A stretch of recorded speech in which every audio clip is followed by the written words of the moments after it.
Mesdames, Messieurs, bonjour et bienvenue dans ce flash de l'information sur Tunisna TV. Et voici les principaux titres de l'actualité nationale et internationale.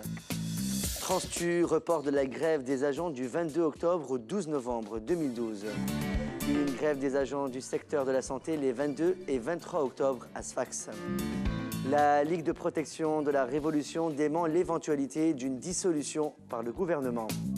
Le Parti des travailleurs accuse le gouvernement d'être responsable de la détérioration de la situation sécuritaire. Et à l'étranger, en Syrie, l'émissaire international Lakhdar el-Brahimi appelle à un cessez-le-feu. Le secrétaire général de la Fédération générale du transport, Mokhtar El-Hili, a annoncé que la grève des agents de la Société de transport de Tunis, Transtu, prévue hier, a été reportée au 12 novembre prochain. Selon Mokhtar El-Hili, la direction générale de la Transtu prendra part à des réunions de travail cette semaine avec les représentants syndicaux, durant lesquelles les revendications de la Fédération générale du transport seront examinées. Le secrétaire général de la section universitaire du syndicat de la santé à Sfax, Adel Zoueri, a annoncé que les agents du secteur de la santé seront en grève les 22 et 23 octobre dans la région de Sfax. Selon la même source, le ministère de la Santé n'aurait pas respecté ses engagements vis-à-vis de certaines revendications mentionnées dans les procès-verbaux des réunions tenues entre les différentes structures syndicales et les administrations concernées. Le ministère tenterait ainsi, d'après Adel Zoueri, de porter un coup à l'Union générale tunisienne du travail. Et on rappelle qu'un couvre-feu a été instauré dimanche 21 octobre par les autorités régionales dans les délégations du gouvernorat de Gabès de 21 h à 4 h du matin. Les délégations sont celles de Gabès-Ville, Gabès-Sud, Gabès-Ouest et Ranouche.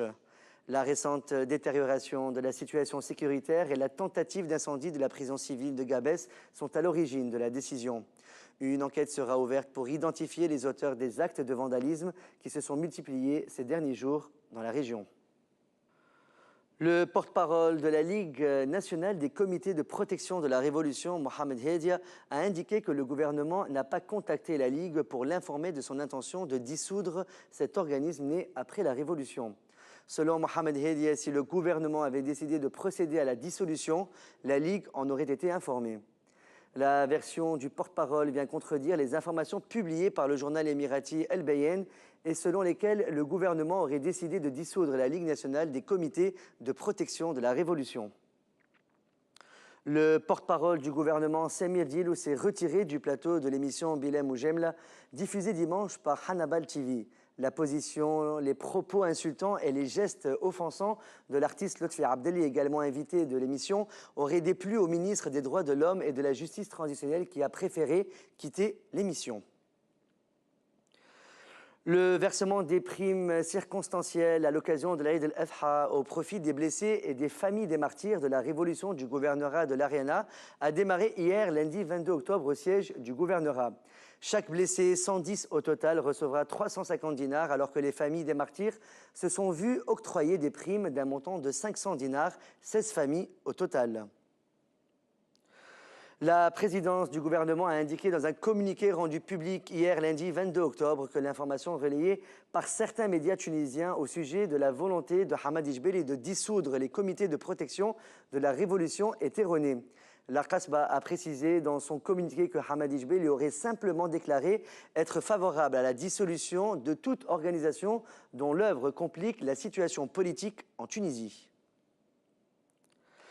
À l'international, l'émissaire international Lakhdar el-Brahimi a appelé dimanche les belligérants en Syrie à proclamer unilatéralement un cessez-le-feu à l'issue d'un entretien avec le président Bachar al-Assad à Damas, où le quartier chrétien a été secoué par un attentat meurtrier.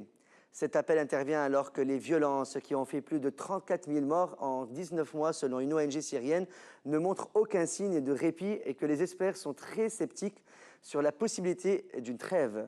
J'en appelle à tous pour qu'ils prennent une décision unilatérale d'arrêter les hostilités à l'occasion de l'Aïd el-Adha célébrée du 26 au 28 octobre et pour que cette trêve soit respectée, a déclaré Lakhdar el-Brahimi à la presse.